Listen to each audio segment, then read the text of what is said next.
Ladies and gentlemen, welcome to episode 144 of Birds vs. Boys. It is a different type of way to start the show, Aidan, and I'm not so happy, I'm not so joyous after what we saw happen on Monday Night Football. It's strange, right?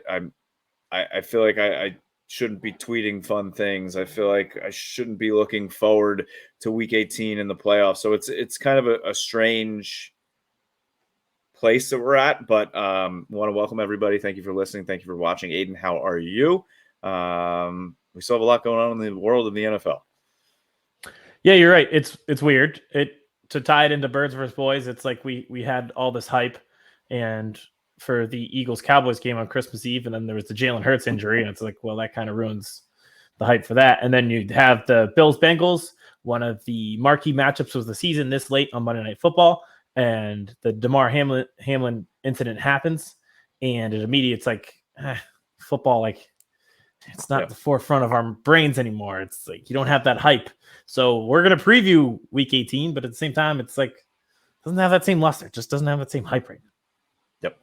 Yeah, it's a very strange situation, one that I definitely will remember forever where I was. A situation where I missed what happened live. I was walking from my basement up to our bedroom, and my wife put the TV on, and I was like, well, why are they in studio right now? She's like, maybe it's halftime. And I looked at the time. I'm like, game started like half hour, no chance. And then I just saw Adam Schefter's face, and I'm like, not good. Something happened. I got out of the shower. I wasn't watching. I missed the whole thing. Showered, got out, and came in here, and they were in the studio and said like they had to delay the game to give him CPR and resuscitate him. And I don't know how you felt, but I felt like the meme of the scene from Community when Childish Gambino comes back in the room with the pizza and the room's on fire. It's like, wait, what happened while I was gone? Yeah. That's kind of how I felt. Literally. And then I don't know how I felt. I understand, and I think ESPN did well. Booger McFarland, it's probably the best moment he's had. And I'm not a big Booger fan. And afterwards, SVP Ryan Clark, I think they did a phenomenal, just amazing job. But it's that situation where it's live, right? And I don't think they should just like cut to a 30 for 30 or a ESPN Classic. But at the same time, like the zoom ins on the players' faces and crying and stuff, it's like, I don't know. I guess it is journalism. It is, people want to see that, but I don't know. It just feels like that's their moment to grieve alone. I don't know.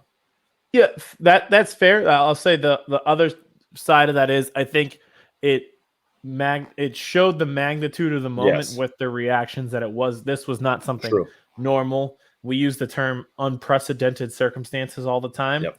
No. These were unprecedented circumstances. Yep. So I think that's what really got me was watching the reactions, and that's what tipped me off like, oh no, this is super serious, because I went back and you can rewind on YouTube TV. So I went back and watched it. And yeah, exactly. Do the same thing where you're like, you can't really tell live what's going on. There's a situation like Josh Sweat went down and he got carried off on the stretcher, and he was moving. So I like knew he wasn't unconscious, but you're like, what happened here? And it's the same thing where you're like, you don't know in real time how serious it is. The reactions gave it away, just the magnitude of the severity. And I don't know about you if you felt this way, but I almost felt like I was sitting there with my wife, and she's an Eagles fan, she's a football fan, but she was like, it was different. You could say, and she was, I don't want to say into it but like involved. And I felt like because you're just in shock and stress. And yes, and just hoping and praying for the thumbs up or the hand wave or just a positive outcome. But I felt something different watching this. Like I was watching with millions of people. Like you knew everyone was in this moment together, whether you were checking Twitter or just watching it. I was like, everyone stopped and is what like I don't want to say in this together again. It's another stupid cliche, but like everyone was doing the same thing at that moment, including non-football fans, because I guarantee people heard what happened. They were flipping over ESPN. And for us, you and I are rabid football fans. We talk about this. We do the show in freaking June. when there's nothing going on, and we still talk about football. And there are millions of people like us, and everybody was at a total pause where this rabid fandom of football suddenly did not matter, which is so rare, but was very much called for in that moment. And all of those rabid football fans, including ourselves, saying this game can't happen right now. No, exactly. And I thought the coaches handled it well. I thought Sean McDermott and Zach Taylor both, they understood. And we talked about it with Lance, but it took a while for them to delay. But I was thinking, like, for the teams and the coaches, and Sean McDermott mentioned, he was like, I can't do this game right now. I have to go to the hospital. And you're thinking about that, like, at the time, like, you're like, they were on the phone together, and I don't know if you saw that locker room shot, like, they were both on the phone, and I don't know if they were with the league office or not, but I'm assuming a lot of those guys are trying to get updates from, like, the ambulance and the hospital and stuff like that. So you're not even worried about the cancellation of the game. No. You're not like, oh, when will we resume this? For everybody who was there, it's just like, oh, what is he going to be okay? So it took a while to cancel, but at the same time, I don't think anyone really cared about the cancellation of the game because they were so focused on making sure that he was okay. And seeing the outpouring of everything after this, from fans, from teams, even seeing, the Ravens and the Dolphins lighting up their stadiums in Bills colors, and his GoFundMe over $5 million now. I mean, it's amazing what happens when, I don't know, we come together as humans. Great, because it does not happen often anymore these days. And one thing, just to make, I have one serious thing, but one thing to just make light of right now.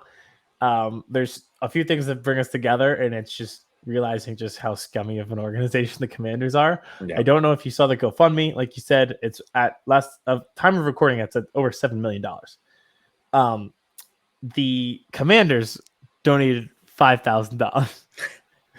Well, the carpet and flooring company, whoever they may be, they donated $5,500. So Carpet Man Flooring donated more money than the $5 billion organization that is the Washington Commanders, and I believe is Andy Dalton gave $3,000 himself. Oh yeah, there it is. Yeah. Yep, Andy Dalton by himself. Yep. There was another team. I'm sorry for not calling them out. They gave $10,000. So it's just like, it was just so Commanders for even in this moment to somehow screw it up. That's just the most Commanders thing ever. They don't have enough. They got to spend all their money on purchasing Major Tutty apparel. They got to finance the mascot. And then one quick thing that I wanted to run by you. Just, we were goofing around before the show that we're going to do a life lessons segment. Kudos to the athletic trainers and the medical staff for both of these teams, because without them, this is a truly horrific situation where he does not survive. And their ability to resuscitate him and bring him back to life, they are, I think, miracle workers is probably not a far-fetched term to use in a situation like this for what they did. I was thinking about this. I don't know CPR. I don't think they teach that in like schools. Why? We should start doing like life lessons in schools. Like, let's teach CPR. What? CPR, I don't know. Checkbook. I think you have to you have to do, like, unless you were a lifeguard growing up, I don't know kids who like got taught CPR.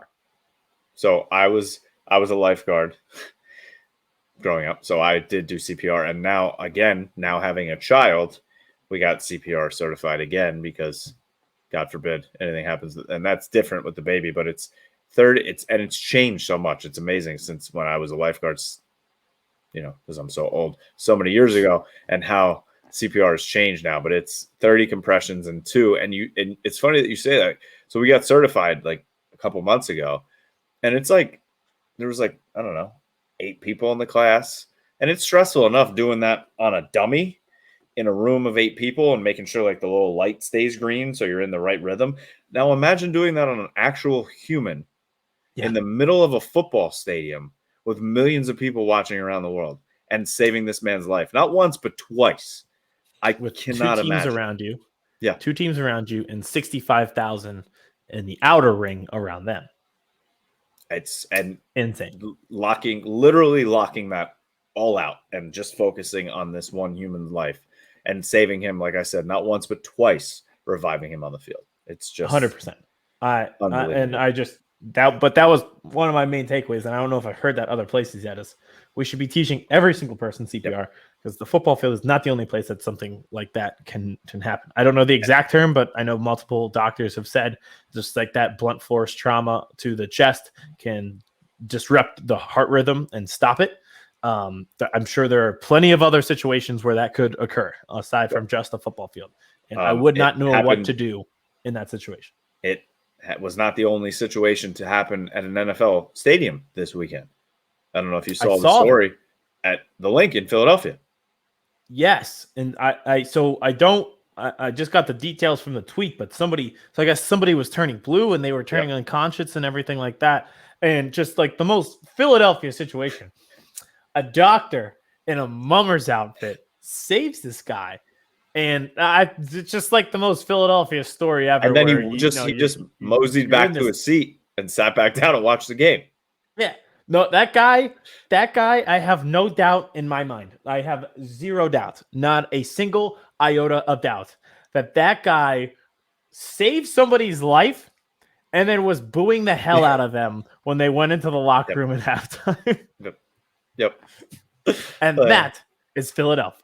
And the guy that's life he saved, he was sitting back up and booing, going, "This is why my life was saved, to watch this crap." He was booing too. Yeah. He's like, "I didn't just get my life saved to watch you lose to the Saints." So quick story.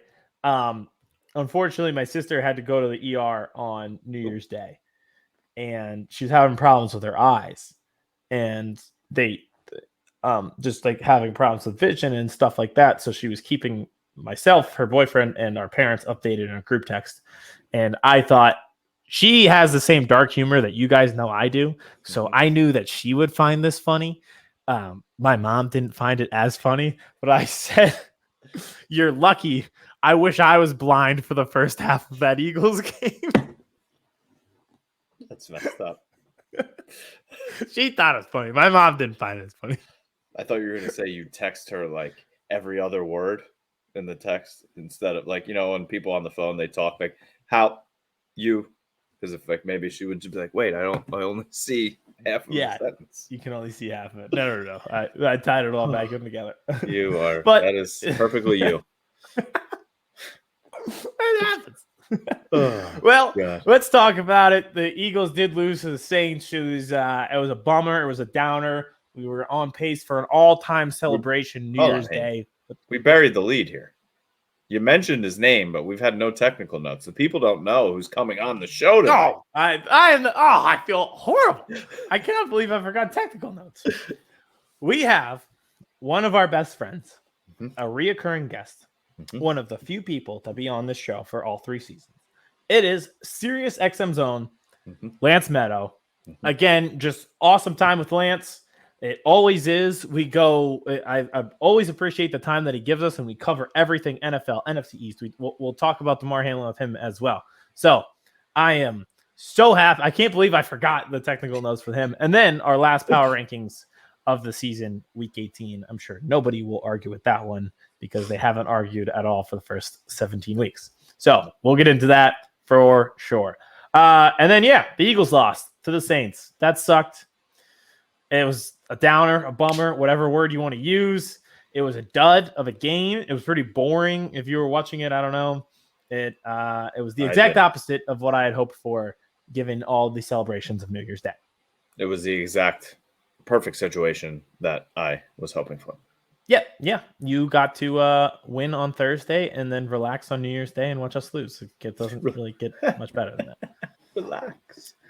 I was taking Christmas trees down and moving couches and vacuuming and mopping all while this was happening. But it made that time go pretty swell.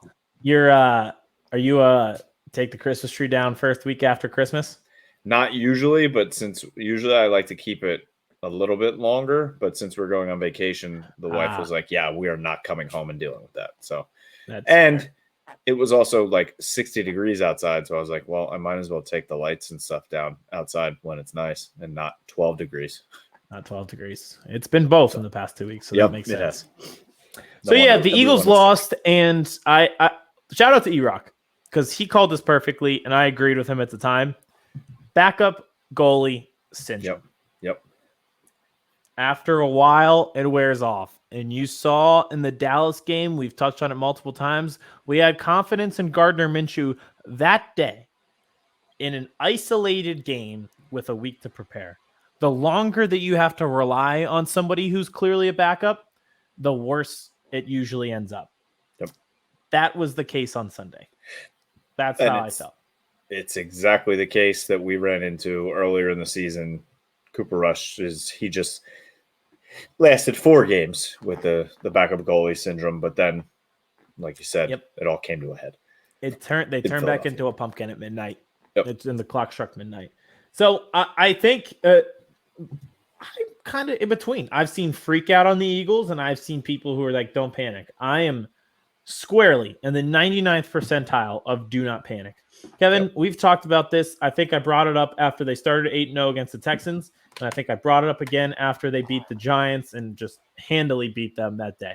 If this team is healthy, they can beat any person in the league. If they are not, they won't. It's that simple. If they have Jalen Hurts starting in games, they're going to win. If he's not there, it won't happen. It's pretty clear with this team.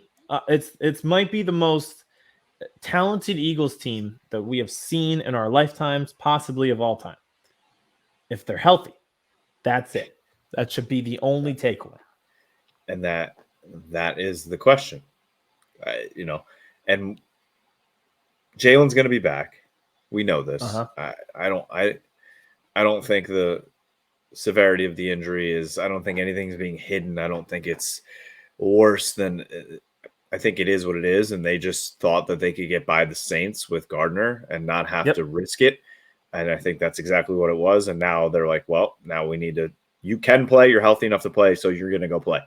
But the other questions are, Lane Johnson. They say he's going to be back for the playoffs. Okay, that abdominal injury, we'll see. I mean, CJC and Robert Quinn now practice windows being open, so I think they're going to be back. Avonte Maddox, it's still questions. The biggest question to me, and again, it just comes back to health. You mentioned it, like Jalen Hurts is going to be back. CJ Gardner-Johnson's going to be back. Where he plays when he gets back depends on when Avonte Maddox gets back. Josh Sweat, we talked about him going off on the stretcher. Very fortunate. He's already back in the building and is listed as day-to-day. That's we talked about miracle before. Another miracle. Yep. So it seems like health-wise, everything's trending the way you need it to trend. The Lane Johnson one's the ones that kind of trips you up. Because we know the history, and it's been brought up this week, but I've touched on it before. Not having him out there is usually a disaster. I don't know if you're watching. The first play of the game, they blitzed to his side with Jack Driscoll. The very first play. And there was a sack. The very first play. That's what teams are going to do. Yep, they're going to attack that side. You'll see it this week. If Kayvon Thibodeau plays, he'll be over on that side. Do you keep Driscoll in, or can you push Dillard out there? I'm surprised it wasn't. I don't know. I feel like Driscoll did fine. They just were so out of sync. Yep. And if you have another concern, it's the coaching staff. And that game plan was just terrible for the first 30 minutes. They bounced back in the second half, but I just don't think they did They just did the backups any favors. They didn't help Jack Driscoll. They didn't help Gardner Minshew. It was they're running this, air raid offense. It felt like, and it's just like, guys, you're playing as if these guys are interchangeable, and they're not. Yep. And it also seemed, I don't remember, was it the Commanders game where there was an exorbitant amount of offensive line penalties when they lost? What?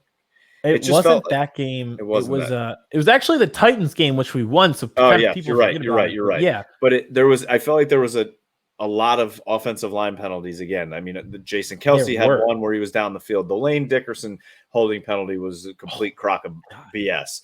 But it just seemed like there was, every other play was coming back on some sort of penalty. Multiple false starts. Yeah. Something wrong with the cadence. We saw it before. There was another penalty. They didn't call it on Jason Kelsey, but it's because everybody else moved but him, which means it was probably him who was off. I thought his head wasn't there. Yep. Which again, like coming out of an emotional game against Dallas, it kind of, you can see why that would happen. So I thought I think they came in and thought that they would just roll over the Saints. It was a bad game plan for 30 minutes. They adjusted at halftime. Another thing, they weren't running the ball a lot. Yep. Miles Sanders, this kind of gets lost in the other injuries. He didn't practice at the end of last week, played with a knee brace. It's pretty clear that he was on a snap count and a pitch count. Yep. I think that factored into it as well, which goes back to the theme. If they are healthy, they will win. If they are not, they won't. It's that easy. You can do it for every single guy in every single position. And as much as I would love to just like hate on Jonathan Gannon and trust me on that 9-minute drive to start the game, I was. But at the same time, they bounced back. The defense didn't allow a single point in the second half. They completely dominated. They had another game with 6 sacks, and it was almost like they forced that turnover, created that work for them at the end of the first half, and just completely dominated the second half. So it's like there's all these things where if they would have came out and been focused, I feel like they would have been fine. They weren't. I think it was a good kick in the ass for the coaching staff and for the players. Like, there's just really nothing. I feel bad for Gardner. There's no adjustment you could have made him. Like, he would have been better if this. The coaching staff did not help him in the first half, but at the same time, it's not the same.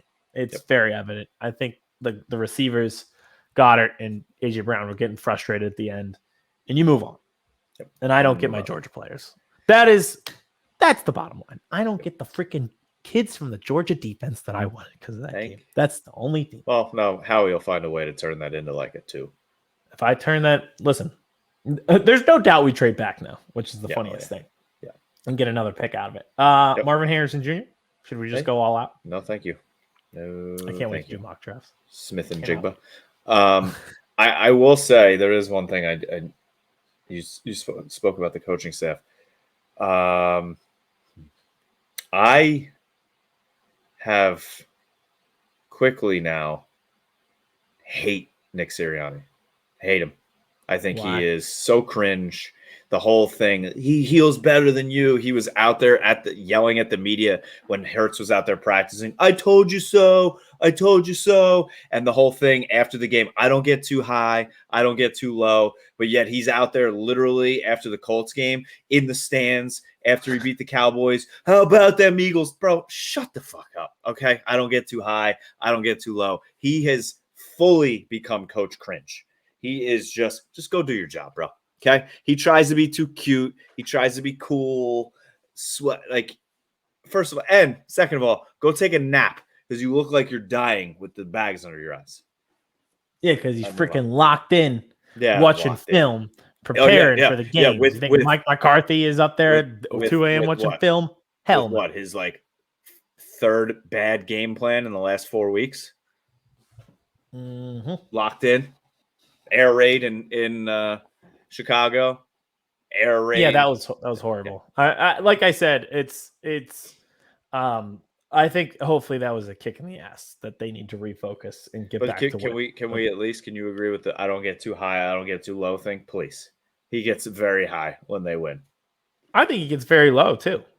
Yeah, so please. But I have no problem. I would rather it be that way. So I know, but don't say you don't. Yeah, okay. I see what you're saying. Yeah. We'll make it all the more sweet. We can move on. I got it. Guys, this is Sirianni playoff game. You're gonna be so mad. Coach cringe. What do you think he'd do if they won a playoff game at home against the Cowboys? I mean, if they might do a backflip if it's at home. If it's in Philly. Do you think he could backflip off the bench? I hope so. He might try. Break his leg. I could see him trying to get into the stands. That's the next move. I know he goes to the stands and hypes them up. If we win in a crazy way, I could see him being in the stands. like Lambeau leaping. Yes. Yeah. So I can definitely see that.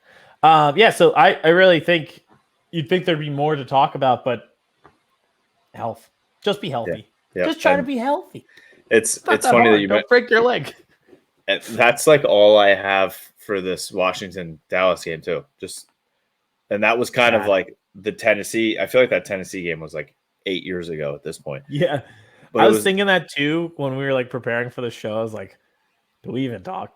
Like, given Monday night and the whole weekend, like that game happens? was the biggest thing that came out of that game was that Josh Dobbs' parents are the weirdest people on the planet, and they just kept showing them on ESPN or on whatever Prime Video. Prime. Been 18 weeks. We still don't even know where Thursday Night Football is. No, it was the same thing in that game. It's the same thing in this game. It's just please just stay healthy. And of course, guys were falling down. You saw Dak get his knee busted up, and then he was limping. And players were. It's just like so. I understand everything's on the line. They have a chance to win the division. They could get the 1 seed. They could get the 2 seed. I feel like you do need a scoreboard watch a little bit too. And I know teams say they don't do it, but like if you're looking up there at FedEx Field and they see the Eagles are up like 35-7, it's Cooper Rush time. Like it's CeeDee Lamb's off the field, especially on that goddamn field, because that's where players go to end their season. Yep. So worried about where you go there. That sense. No, but CeeDee Lamb gets hurt, it's over, right? Zach Martin goes down, it's over. So just go into this game, we talked to Lance in the interview that's coming up about momentum, and I do believe in momentum heading into the playoffs. You don't want to just go out there laying egg against the Commanders. You want to, be a formidable opponent, especially against their second straight week playing against a quarterback making their first start in Sam Howell now. But just like be smart, please. If the division is out of reach, don't have Micah in there in the fourth quarter. Like, there's no need for DeMarcus Lawrence to be in there because, like you said, if they're healthy, I'm not saying they're going to win the Super Bowl, but if they're healthy, they have a chance to win 1, maybe 2, maybe get to an NFC championship game if they are healthy. They have the opportunity to do that. If they're not healthy, good night. Where's my mock draft? Correct. That's exactly how I feel. And it's that. So here's the thing I agree. Momentum is key. I think it's more important in baseball, but you know what ruins momentum? If CeeDee Lamb strains his hamstring, you know what ruins momentum for the Giants? If they come out and play the full 60 minutes and Saquon sprains his ankle, that ruins momentum. Yeah. So there's definitely value in that, but I think they're in similar boats where it's like play long enough. Don't play the entire time. Yep. Let's just simmer down. Simmer down now. I want to be so excited for this, but at the same time, it's like, and that I feel like there's more excitement for you because the realism of the 1 seed, the realism of the bye, especially we just talked about health for the last 5 minutes. What that bye does for your team, who is right on the fringe of getting healthy, you give them that 1 extra week, they're going to be fully as healthy as any team right now will be. So for you, it's I think a bigger game, but we'll see how the Cowboys play it. I mean, they're going to play it. So, but it's the prisoners theory thing again. Not as crazy as last year. That's one of my favorite things of all time. Oh, can we also real quick before can we talk about Ron Rivera not knowing that they had the opportunity to be eliminated? I love that franchise. I think I love them now. Like, everything they do is dumb. When the reporter said it, he was like, "Wait, what?" They're like, "Yeah, if the Packers beat the Vikings, like you guys are done." He's like, "Uh-huh." How do you not know that? I don't like. They're the best. Like so that whole franchise. And that when I was watching the 49ers Raiders game going into overtime, which again, war crimes that game was taken off my television. and The Simpsons were on Fox, and that red zone can't finish that a huge overtime game. But we digress. The beginning of overtime, right? The referee's standing there. They have the camera there, and he's giving all of the rules of overtime to the captains. And my wife's sitting next to me and goes, "Okay, let's hurry it up here. Like, they know." And I'm like, "No, they don't." She's Not like, always. "What do you mean?" I'm like, "Donovan McNabb didn't know that games could end in a tie years ago." She's like, "How do you not know?" I'm like, "They don't." Great question. That's a great question, Yeah. Lisa. It's a great question, but they don't know. But they don't. So it's she's like, "But you know." I'm like, "Yeah, I know." Yeah, I know, which makes it all the more wild when they don't know. Yeah. Oh, God. Do you have anything else before we go to Lance? I got nothing. I don't know. Yeah, honestly, I got nothing. That's Just like stay healthy, when Gardner please. threw that pick six. I'm like, I got nothing. I literally just go, damn. That was it. I was in the same chair. I just looking dead on, like, damn. I literally bent down to pick something up off the floor. My wife goes, "What the fuck?" And I'm like, "What happened?" I just saw him running, and I'm like, You could see it too in the way that you're like, please don't pull out in front of that oncoming car. Yep. He pulled out in front of the oncoming car. Yep. You could just see it lined up. Like, oh no. Like, she's going 2 miles an hour. Yep. That's about how fast that ball was traveling. It felt like it was 2 miles an hour sometimes in that game. Oh boy. Well, he did well to find himself a starting gig next year. Poor guy. He didn't play bad against the Cowboys though. No, he did throw for 350. He'll be the starter for Jim Harbaugh's Indianapolis Colts next year. Yeah, no, that guy. Oh. A clown. Oh, we don't have enough time to go into the realms of college football and everything that happened this weekend. But they did. I was at the bar. It aligned perfectly at midnight. The Georgia-Ohio State kick, they took it off. I didn't get to see the kick. Wait, they took it off for the ball to drop? Yes. It was like a countdown thing. What did you do? I looked at my phone and I knew that we were in a problematic period. It said 11:59 and they were lining up for the kick. I was like, this is going to be a problem. Because they came over and they're like, oh, 60 seconds to midnight, 30 seconds to midnight. And I'm like, this could be an issue. And literally at 10, they flipped it and had like a counter on. I didn't see the field goal. Did you go like that? You were like... I didn't know what everyone's counting around me. I'm like, am I like, but I wasn't the only one. Like, there was a whole group of people that were like, there was a dance floor and they were utilizing the dance floor to watch the game. Wow. And then they kicked it to like the countdown and everyone was like, what? But it was just like mass. Half the crowd was like, Happy New Year. And half the crowd was like, who won the game? Oh God. It was, that was perfection. Having that happen right at that moment. I will say I fell asleep. I did not see the ball drop or the kick. I was watching and I was falling asleep like in and out. And then I like came to and it was just like Georgia players crying and 42-41. I was like, what? How the hell did that happen? Yeah. Crazy game. Great semifinals for the first time ever. Finally. So, finally. That was awesome. Good times. All right, let's get in it. All right, we've got Lance Medow on. We talked about him. He is not only a guest, but a best friend, not just friend, best friend of the show, Sirius XM Radio. Kevin listens to him all the time. He covers the Giants as well. So this is the perfect week heading into their game with the Eagles. So without further ado, we have our friend Lance Medow, presented by Stateside Vodka and Delco Steaks.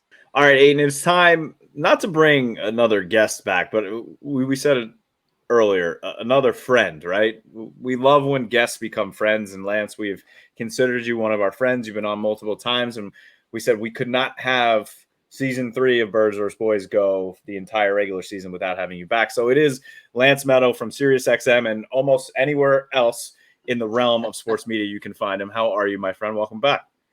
Well, thanks for having me back. I am totally fine with the label. I'm a friend of the program, essentially, is what you're saying.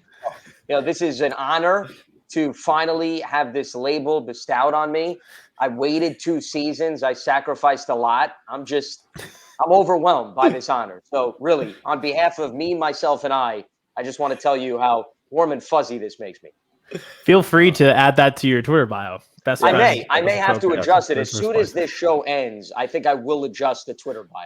Yeah, that is absolutely. I'm taking a snapshot of that, and I'm making that my Twitter picture above my picture. That's gonna be perfect. All right, Lance. Unfortunately, we have to start with the news coming out of Cincinnati and Buffalo, right? The unfortunate events that happened on Monday Night Football. So I'm not going to ask you any speculation or anything like that. I want to focus more of kind of what happened on Monday night. So I know the NFL is getting a lot of flack about the 5-minute thing, but did that happen? Did that not happen? Roger Goodell, why did he wait so long to cancel the game? But I want to kind of focus on, I want to say sort of the positiveness. The emergency protocol looked like it happened perfectly. Would you say the NFL should be getting some sort of kudos of the way that was all handled? The situation was handled on the field and how quickly that medical personnel got to him and took care of the situation? Yeah, I think that's a very fair assessment. And really, that speaks volumes, guys, of the two teams having their staff members ready, both the Bills and the Bengals, in order to handle something like that. The medical personnel on staff in terms of the paramedics at the stadium, too, being able to assist. So, yeah, I think, thank goodness, that went extremely smoothly. And you had a number of experienced people on hand to react immediately as soon as they knew something was wrong with the players. So I think that was critical. I'm not one who has criticized the NFL, and you were somewhat alluding to this. I know a lot of people in the wake of the turn of events stating, well, why did it take so long for them to suspend, postpone the game? What was going on? Because it took about a good 40 minutes. If you go back to the timeline, about 10 p.m. Eastern, when the game was officially stopped, and they said they weren't going to continue it from the time that he went down and was trying to tackle T. Higgins. But there's so many things that go on behind the backdoor channels that I think a lot of people don't realize. You're having people in New York at the league office try to coordinate with the teams, how they're feeling, getting feedback from them. You also need to look at it from a standpoint, you've got to empty out an entire stadium 2 hours earlier than you had anticipated. You don't want anybody getting hurt or setting off alarms. So there's that element in play. And the staff members at the stadium, the workers and so forth, people in the Cincinnati area from a traffic standpoint. I know a lot of the things I'm talking about may not seem important, right, in terms of what just transpired with Damar Hamlin. I get that. But, we can simultaneously talk about how we're thinking of him, but at the same time realize there were other things that had to be weighed simultaneously. I don't think there's anything wrong with those elements of the conversation. But yes, to circle back to your question, I think the NFL handled this as best as humanly possible. It was uncharted territory, unprecedented, however you want to word it. I know a lot of people are going back to the archives, and in the early 1970s, unfortunately, the Lions had a player die on the field. Little bit different circumstances. So you could say, okay, maybe there was something to take away from that. But guys, do the math. We're talking about 50 some odd years have gone by since we had an incident like that. So there were a lot of people that weren't here when that happened. It's understandable. This was the first rodeo, for the lack of a better phrase, for a lot of the individuals, both at the stadium as well as in the league office. So all things considered, I have really no criticism because I don't really think there was a guidebook for this. But at the end of the day, thank goodness you have experienced people on both sidelines and you have emergency workers on the field or within access of the field to be able to get him onto an ambulance and take him to the hospital as quickly as possible. And I think, yes, for the most part, that went as smoothly as possible. I agree. So two-part question, then we'll move on from this. So I think, and I didn't ask Aidan this question, I guess that could be a question for both of you. Do you believe this is going to be one of those moments as you live on the rest of your life that you'll always remember exactly where you were when it happened? I don't know if Aidan wants to take the floor first because you posed it to both of us. I don't want to monopolize the floor here, even though I'm a guest. You're the big one on the screen. Oh, okay. So that's how it's going to work. I'll go first because I'll be quick and I'll let you go. I'd say yes. I was trying to think of things to compare it to. The one that I came up with in my head was the Kevin Ware injury, because that was different, but it was gruesome. So it sticks out, and it was on a holiday. So it was on Easter. So I remember people were sitting around, not kind of a similar situation where it was New Year's and it was prime time. So there were a lot of people watching when it happened. So yes, I think this will stick out forever.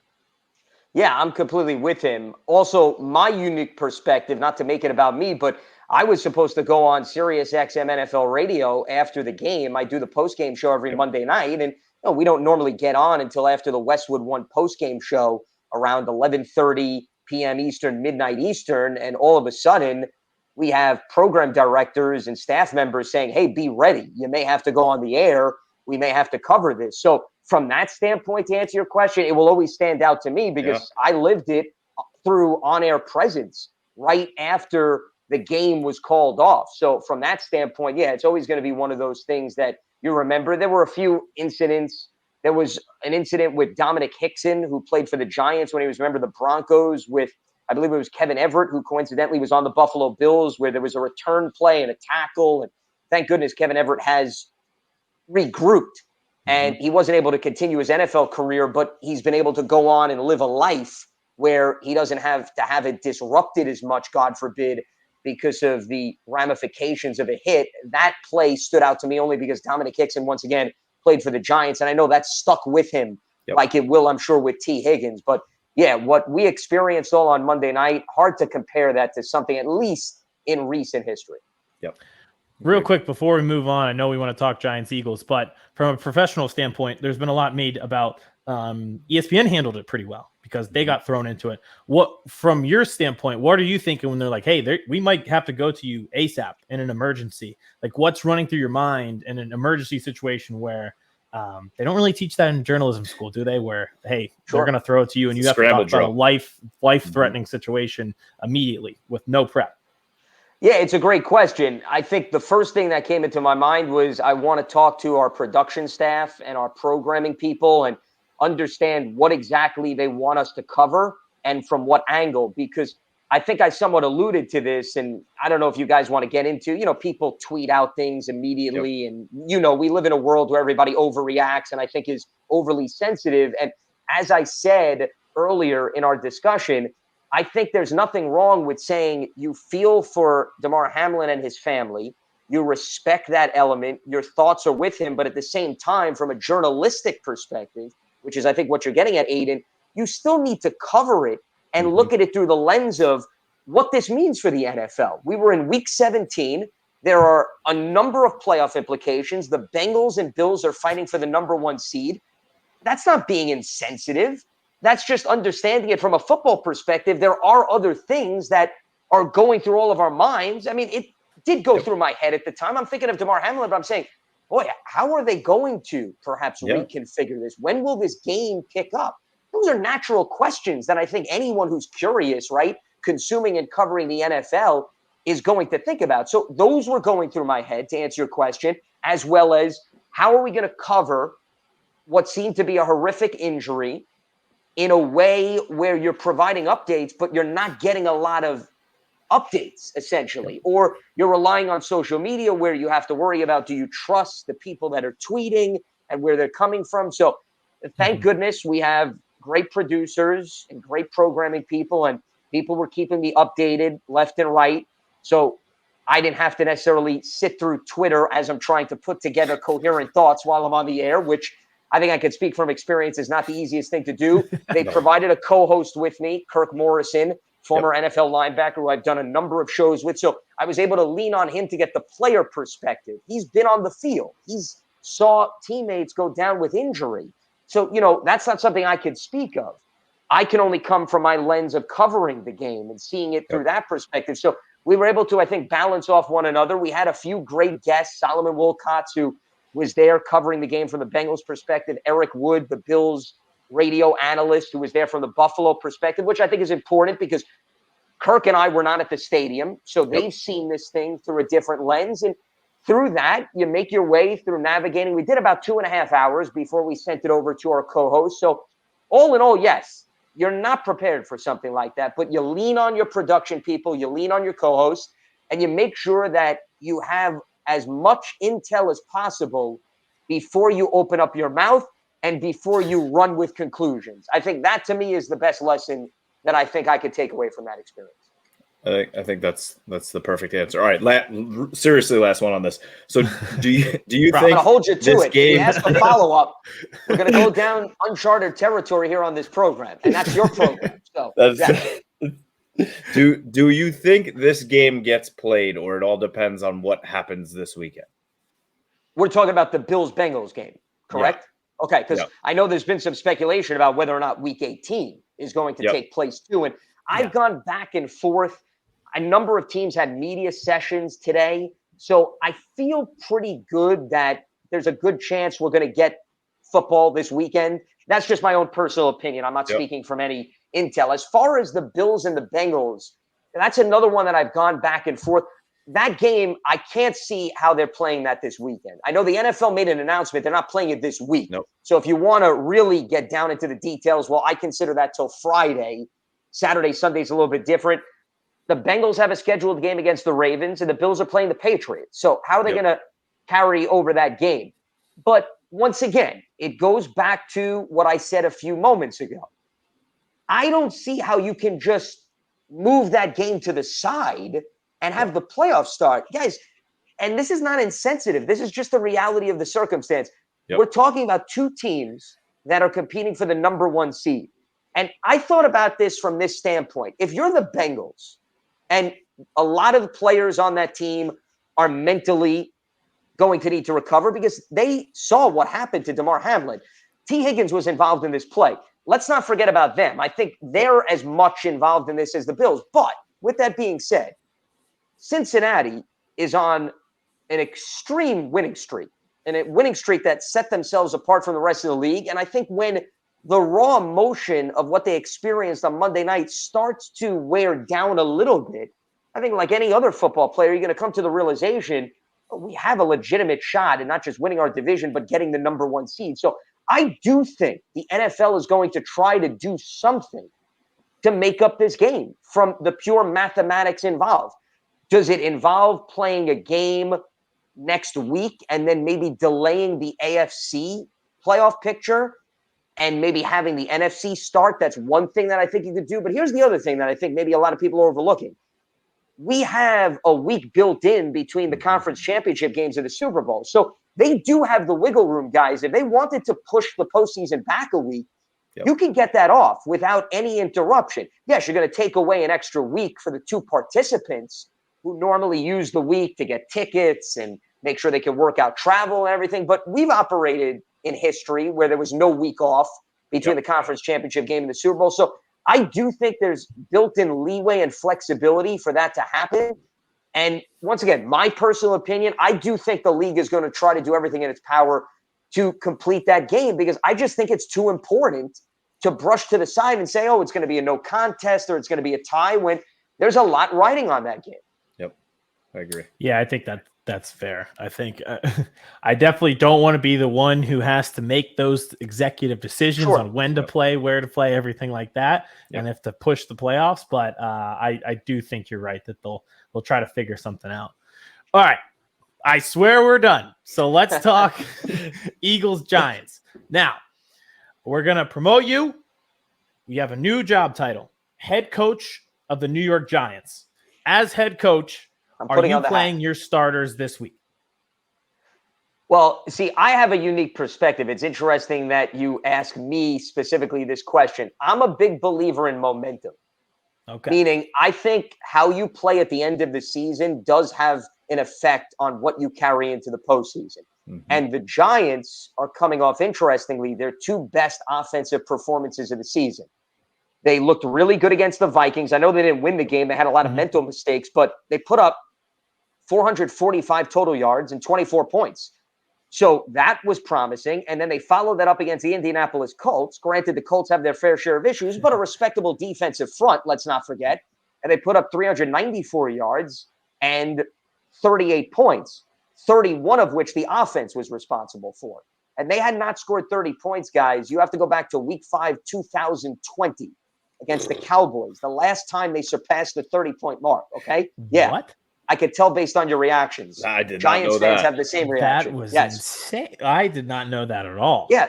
So you always learn something on this program from me. So, for all of your viewers and listeners, I do hope they take the notebook out when I'm on this program and start jotting down notes, because you never know what you're going to be able to digest over the course of this program. But anyway, getting back to the subject at hand, if I'm Brian Daboll, as long as the players that I'm evaluating are healthy, meaning they haven't been dealing with major issues, I'm putting them out on the field for at least the first half for that momentum standpoint. Because I think there is something to be said about what I just said. They're building on offense. However, with that being said, Azeez Ojulari, one of their top pass rushers, is dealing with an ankle issue. He only got 7 snaps in the last game. I'm not playing him. Leonard Williams is dealing with a neck issue. I mean, guys with legitimate nagging things, I don't think it's necessary for them to re-aggravate that. So those guys I'm not playing. But if there's somebody else, and the majority of the roster that doesn't have that on the label, then I'm putting them out there for at least the first 2 quarters. I also think this is a secondary issue. I wouldn't prioritize this, but the integrity word is always thrown out around this time of the year. And I chuckle when I hear it, as if, we're covering an element that's a life and death situation. And I don't mean to make light of something, because I know we were dealing with a serious element of football that we were just talking about. But all in all, this is sports entertainment. Let's not forget that. So, meaning when people throw out integrity of the game, as if, everybody is tuning in every weekend, as NFL is the moral compass to determine how you want to live your life. I wouldn't go that far, but I do think sometimes when you have an opportunity to maybe prevent the Eagles from wrapping up the NFC East, and you can now make it a tougher road for them, given the fact that they don't have the bye, I think there is some value in that, guys. I'll give you an example. 2020, Steelers played the Browns, last game of the regular season. I brought this example up on a variety of my shows because people were talking about the Eagles' approach to the Washington game when the Giants beat the Cowboys. Everybody brings that up. I see you guys smirking and smiling. So, you know exactly what I'm talking about, especially Aidan, which I'm not surprised in the circumstances, but that's a whole other issue. I enjoyed Devontae Smith every week because of that game. Oh, I can only imagine. No, and I actually took a rare turn to this because I didn't have any issue actually with what the Eagles did. I really didn't. And I know it didn't come off as pretty and lovely. I didn't have an issue because I think every team is entitled to do what they want. Yep. And you can't, if you're blaming another team, then you should look at yourself in the mirror and say you should have handled your business in the earlier games, and then you wouldn't have had to rely on an NFC East rival. I have a different perspective. But the point I'm making with the Steelers and the Browns is it's a little bit different here with the Giants and the Eagles.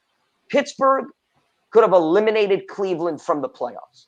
They chose not to play their starters. Cleveland survives. They meet the Steelers the following week in the wild card game, and the Steelers got hammered. They got absolutely annihilated. Pittsburgh could have avoided a complete showdown with Cleveland. So, yes, sometimes I think teams overlook that. Not the same element, but it's a division rival, momentum. You have an opportunity to maybe impact the NFC East title race. I think there's something to be said. Guys are not banged up. Play them for the first 2 quarters. That's how I would approach it. I think I would agree because it's that common ground, that middleman kind of look where it's like, all right, you'd still have the momentum because you still suited up. You still had to be serious. You still had to run through your game script, especially early in the first quarter where you've got like 15 to 20 scripted plays. But it's not that full effort of full 60 minutes. So you still carry that momentum, but at the same time, just err on the side of caution. So I think I definitely agree. Now, you mentioned integrity of the game. Kevin and I are huge Kayvon Thibodeau fans. We're huge fans before the draft. I know you cover the team. I think it was rough optics wise with the Snow Angels next to I know. Don't worry. You're not putting me on the spot. I know where we're going. I didn't mean to cut you off. Go ahead. I want to preface it because we've hyped him up as a player many times. But optics wise this week, it hasn't been great for Kayvon Thibodeau. But as someone who covers the team, what do you think the view is of the Giants coaching staff and coaching a young guy who's so talented and he's really coming into his own now that he's healthy? Like, how do they feel about what he did and their stance with him, and if there's any repercussions there? Well, Brian Dable was asked about the incident, and just so your viewers understand in terms of context, Nick Foles was sacked by Kayvon Thibodeau in the Colts game this past weekend, and he celebrated by doing snow angels, and he was right next to Nick Foles, and it was a very scary situation because I remember watching the play. I was at MetLife Stadium, and I said to myself, something's up with Nick Foles. He doesn't look good. It was one of those situations where you saw him sort of like curling up, where he wasn't comfortable. You could tell maybe something was wrong with the breathing. He fell on the football. Yep. So from an optics standpoint, it did not look great, where Foles looks like he's in pain and you've got a player right next to him celebrating. I'm not going to defend that. Optics standpoint, it did not look good. As far as how the Giants coaching staff is viewing it, Brian Dable was asked about it.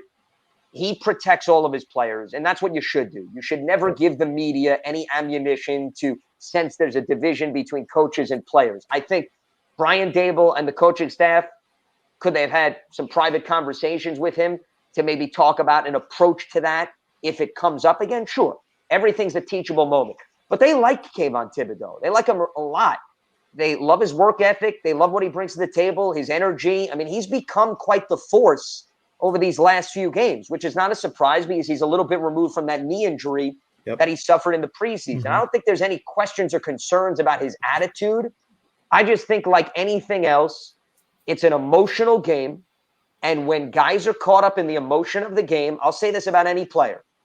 Sometimes when the three of us were watching a football game, we have the ability to separate and say, okay, something's not right with Nick Foles. I should not be celebrating this. I should take a step back and realize the medical staff needs to attend to him.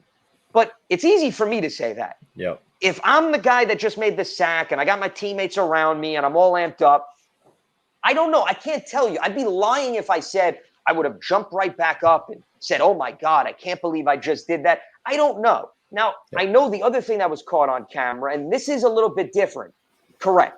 I love it how Kevin's providing the visual aids, which I greatly appreciate for my presentation. Yeah, he gave that sleeping motion. Now, I don't know what was going through Kayvon's mind, and I haven't had a private conversation with him. I know he's been pressed about it in the days following and hasn't necessarily delved right into it. That didn't look great from an optics standpoint, too, to answer your question. Neither one of them did. And I know a lot of Colts players are disgusted. Jeff Saturday spoke out and said he didn't like the look at it. And they should feel that way because my feeling is you should defend the teammate. Yep. See, sometimes we put the war of words against one another. If those are your brothers, okay, and not to get off topic, but we bring Damar Hamlin back into the situation. Why were guys so emotional? Because they share a locker room. They share the practice field. They share the lunchroom. I mean, these guys are spending more time with one another than some of their family members. So you build that connection. Jeff Saturday should go to bat for Nick Foles. He actually called out his offensive line, and I was surprised. I don't know about the two of you. I was surprised that nobody on the Colts, I'm not asking anybody to go to battle or have a battle royale as if this is the WWE, but I was a little bit surprised that nobody on Indy was disgusted by that in the moment and maybe, tried to make a statement or get in the face of Kayvon Thibodeau and say, buddy, what are you doing? What are you doing? My quarterback is on the floor. So you could say, well, what were the Colts thinking as much as what Kayvon was doing, I think, simultaneously under those circumstances. That reminded me, and I'm sure you remember this, Lance, because you are a sports encyclopedia, of when Andy Dalton was playing for the Cowboys against Washington, and he got his head taken off. And the Cowboys offensive line did nothing. And everyone's like, and he was lying there. So it's the same kind of thing. It was very confusing for me to see that from the Colts. And I was more taken aback from the sleeping thing than the Snow Angels, because I could give him a little bit of benefit of a doubt because where his head was looking the opposite way. So maybe he didn't know how bad it was. He did about 18 Snow Angels. He was in the moment. I can give him a little bit of a pass on that if he didn't know. But the sleeping thing, he knew exactly what he was doing. And to just keep referencing and bring it full circle, just our previous football game references, which is the trend today. Nick Foles got cheap shotted when he was a member of the Eagles by Washington, and Jason Peters went after the guy, and we had a full-fledged fight. Like Jason Peters was throwing punches and got ejected from the game for sticking up for Nick Foles when that did not happen this week. So I think that's a great example. Absolutely. Plus Jason Kelsey, he's come to the aid of a lot of quarterbacks. Those Philly offensive linemen are in a league of their own. I'll give you another example, guys. Speaking of NFL history, I don't know how closely you followed HBO's Hard Knocks, but the season that the Falcons were on, when Mike Smith was the head coach, this always stood out to me. And that's why it was one of those things that popped into my head when Nick Foles was sacked. They're starting the following season, and it's the first team meeting. Mike Smith puts a clip up from a Falcons-Saints game the previous year. Matt Ryan got sacked. This wasn't them going after New Orleans. Nobody helped Matt Ryan up. Like, nobody came to the aid of the quarterback. They just helped him get off the turf. And he called out the players, and he said, we're not going to be that team. Our quarterback's down on the ground. You're going to hustle. You're going to pick him up, and we're going to go play the next play. And I always remember that in those moments when a quarterback takes a hard hit, what does the offensive line do after that play? Does somebody go to help him get up? Do they look at the defensive lineman if they felt it was a dirty hit or a cheap shot? So that's another example how coaches even tend to emphasize that in the dialogue and the conversations they have with their team. That's a great one. Yeah. All right, let's bring Kevin's Cowboys into the fold too. We're gonna have 3 NFC East teams that are definitively clinched a playoff spot. So I just want to get your feel on how much you trust them for a playoff run. So we'll start with the Cowboys first.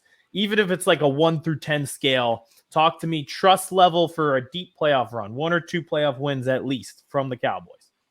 Well, first I'll say I do think there is a noticeable separation between the Cowboys and Eagles versus the Giants. I actually think Dallas, Philadelphia, and San Francisco are the 3 threats in the NFC. I don't put a whole lot of stock in the other teams, meaning putting fear in the eyes of those 3 in particular. And I just think they're tough matchups, those 3 teams, because of the play in the trenches, specifically the pass rushes for the Cowboys and the Eagles. Now, Dallas's offensive line lost Tyler Biadasz against Tennessee. Hopefully he'll return for the first round of the playoffs.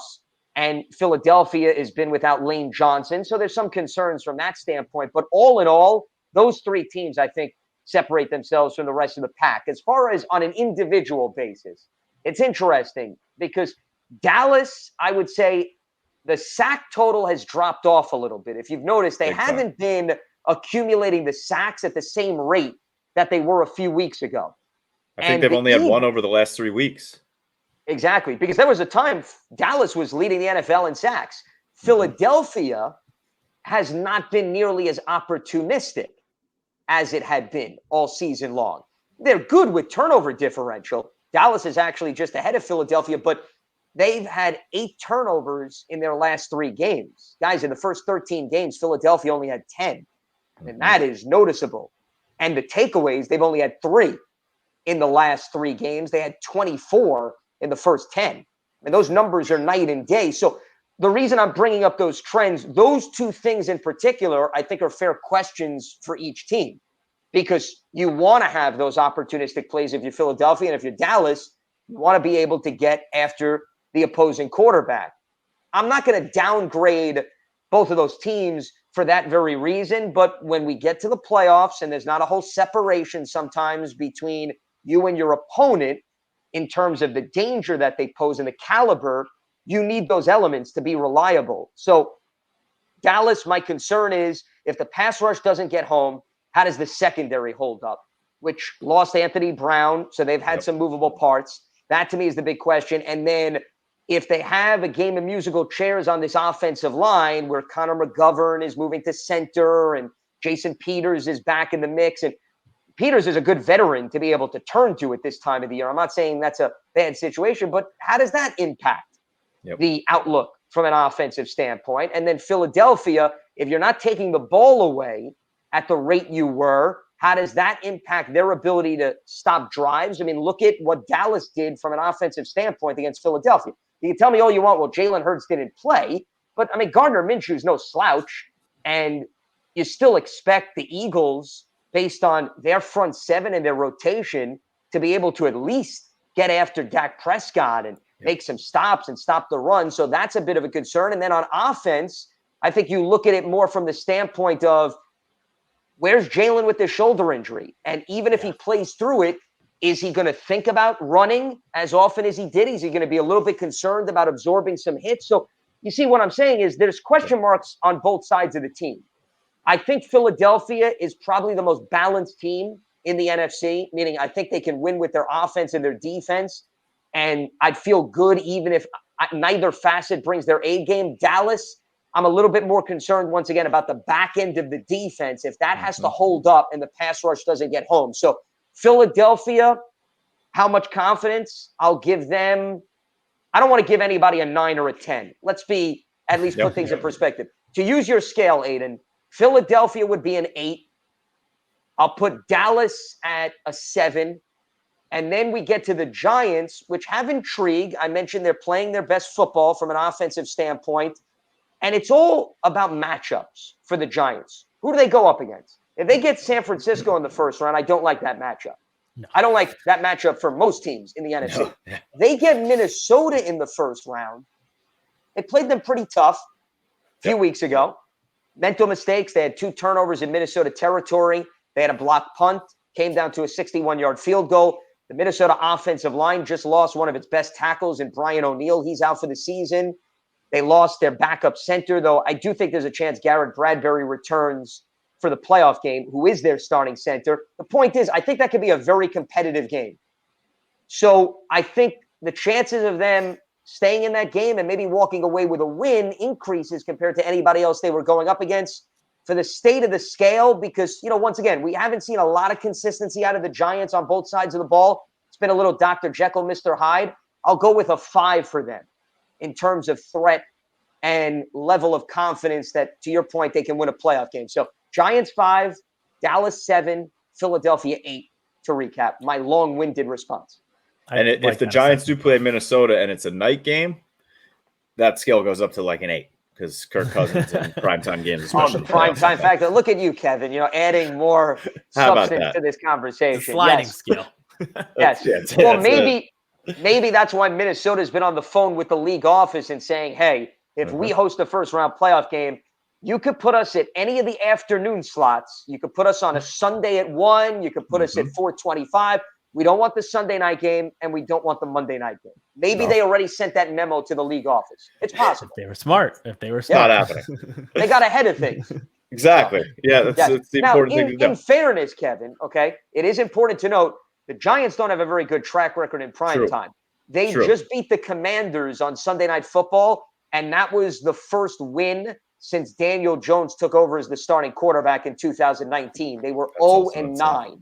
So I guess what I'm saying is maybe we should spice things up and get a primetime game and see really if anybody has an advantage. It's going to go to 3 overtimes. There you go. We'll do it for the chaos. Just what I want to sit through. A 3 overtime playoff game. Yes.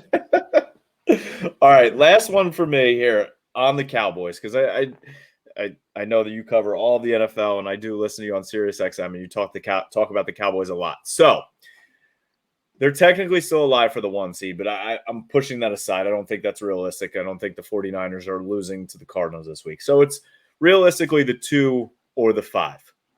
If they win, Philly loses, they're the 2. If Philly wins, no matter what Dallas does, they're the 5. If they're the 5, they're going to Tampa. If they're the 2, it's probably going to be Aaron Rodgers in Green Bay in Dallas. So I have nightmares of both of these matchups. Brady's never lost against the Cowboys, and Aaron Rodgers has ripped my heart out more times than I can talk about. So which matchup do I want? Packers at home or on the road in Tampa? I still would say wholeheartedly you want the Bucks. I like that matchup for the Cowboys, Kevin. I really do. And it also goes back to what we were talking about earlier.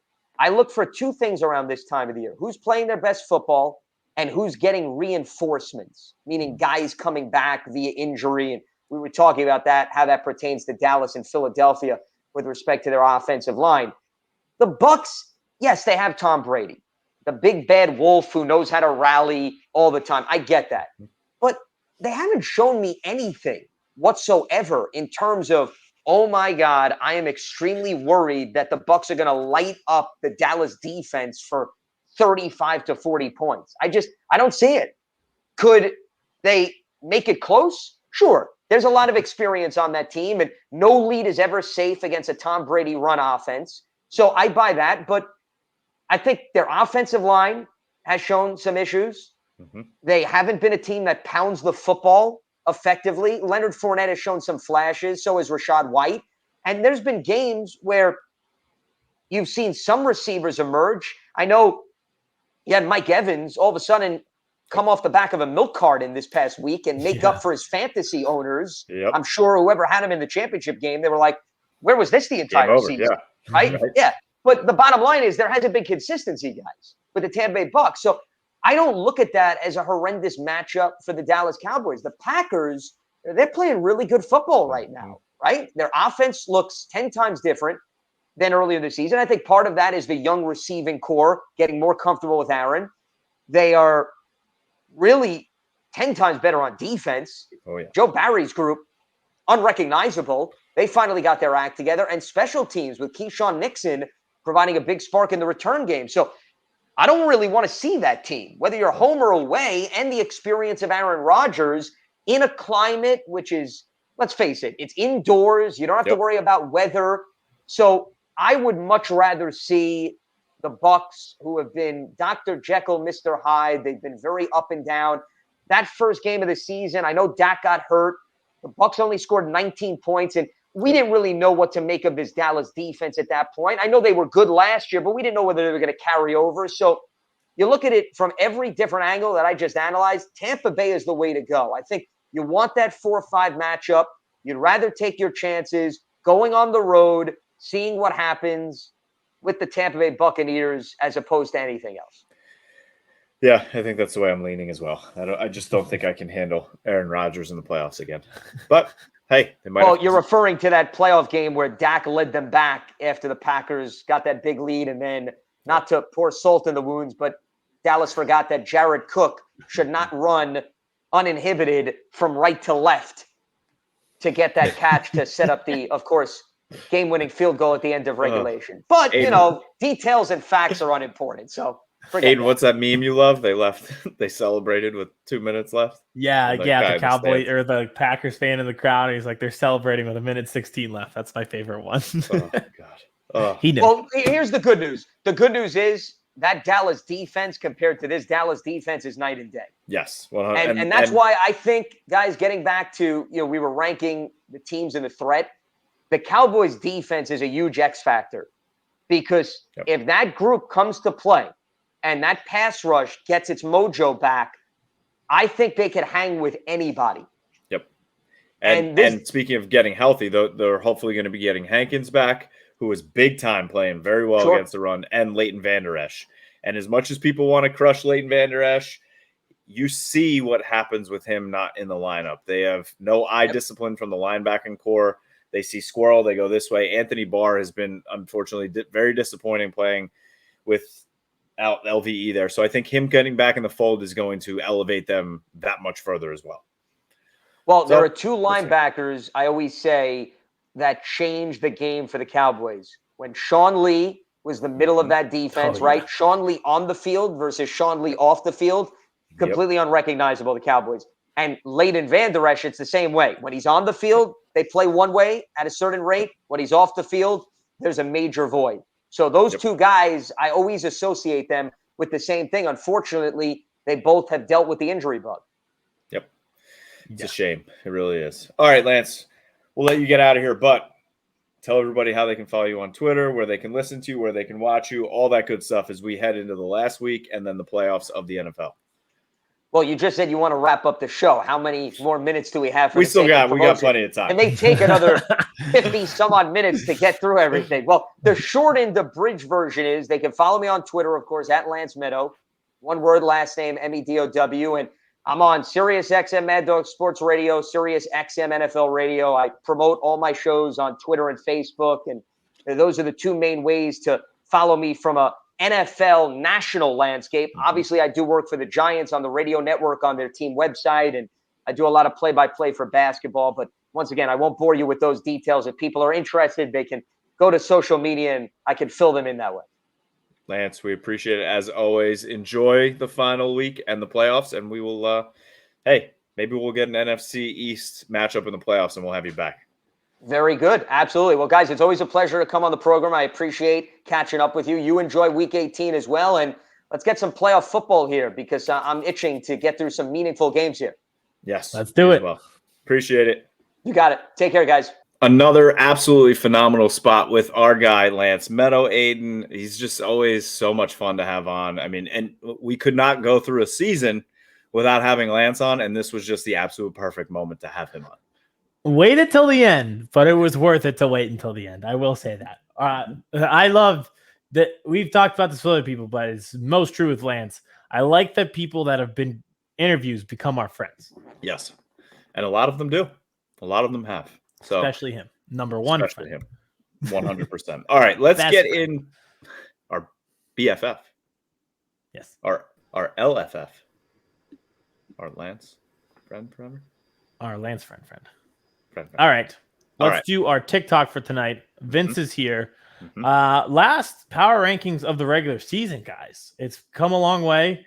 We took a lot of flack for 12-year-olds on TikTok. I just want to congratulate you guys for making it here, surviving the cyberbullying.